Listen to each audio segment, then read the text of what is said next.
భారతదేశ కీర్తి ప్రతిష్టలను అంతర్జాతీయ స్థాయిలో నిలిపేందుకు విద్యార్థి దశలో విద్యా వైజ్ఞానిక ప్రదర్శనలు ఎంతో ఉపయోగపడతాయని సభవరం ఎంపీపీ భోగం సూర్యకుమారి రామానాయుడు అన్నారు. సభవరం ప్రభుత్వ హైస్కూల్లో సోమవారం ఏర్పాటు చేసిన 8 ఉన్నత పాఠశాల విద్యా వైజ్ఞానిక ప్రదర్శనను ఆమె ప్రారంభించారు. ఈ సందర్భంగా ఆమె మాట్లాడుతూ శాస్త్రీయంగా సాంకేతికంగా ఎంతో అభివృద్ధిని సాధిస్తున్న భారతదేశంలో సైన్స్ విద్యార్థులు రూపొందించి ఇక్కడ ఏర్పాటు చేసిన పలు ప్రాజెక్టులు తనని ఎంతగానో ఆకట్టుకున్నాయని పేర్కొన్నారు.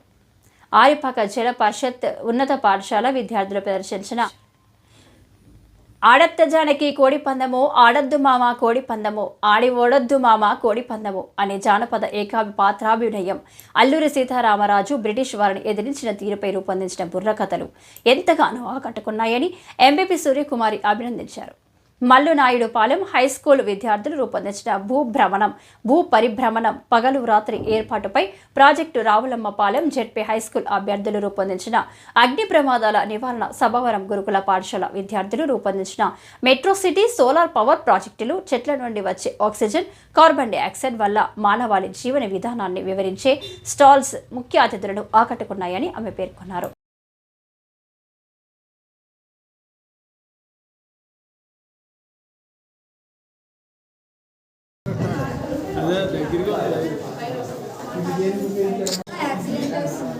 డ్యామేజ్ అవడం వల్ల యాక్సిడెంట్స్ కూడా అవుతుంది. కాంక్రీట్ రోడ్డు కాకుండా మనం ఫారెస్ట్ రోడ్ చేస్తే సైన్స్ ఎగ్జిబిషన్ని మేడం గారు ప్రారంభించవలసిందిగా కోరుకుంటూ ఈ ఎన్సీసీ పిల్లల్ని ఎస్కార్ట్స్తో మేడం గారిని మరియు రామనాయుడు గారిని మరియు దేవుడు గారిని అందరినీ కూడా ప్రధాన వారితో తీసుకుని వెళ్ళి ఈ కార్యక్రమాన్ని ప్రారంభించవలసిందిగా కోరుకుంటున్నాను.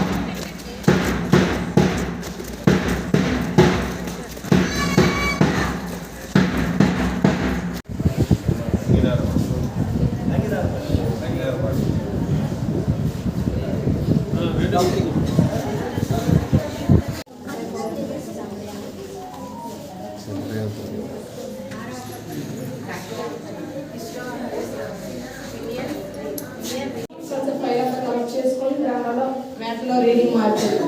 ఆ రీడింగ్ అంటే రీడింగ్ మార్చడం వల్ల ఇక్కడ ఫ్యాన్ లైట్ ఇవన్నీ డిగ్రీట్ ఉంటాయి.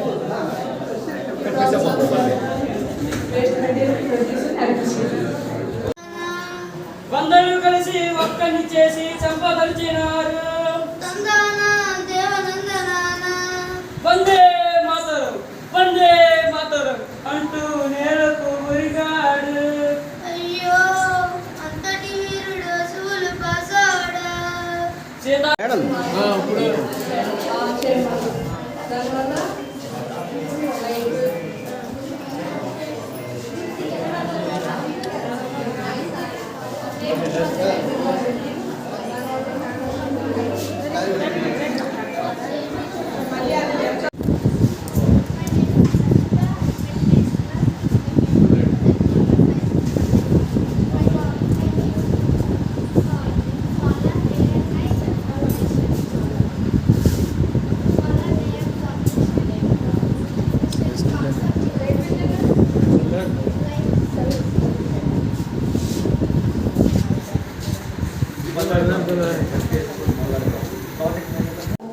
అలవాట్లు వ్యసనాలుగా మారితే కుటుంబానికి ఎంత ఇబ్బంది, దానివల్ల వచ్చే నష్టాలు అనే విషయం గురించి బుట్టబొమ్మ అనేది మనకి సంప్రదాయమైనటువంటి జానపద నృత్యం.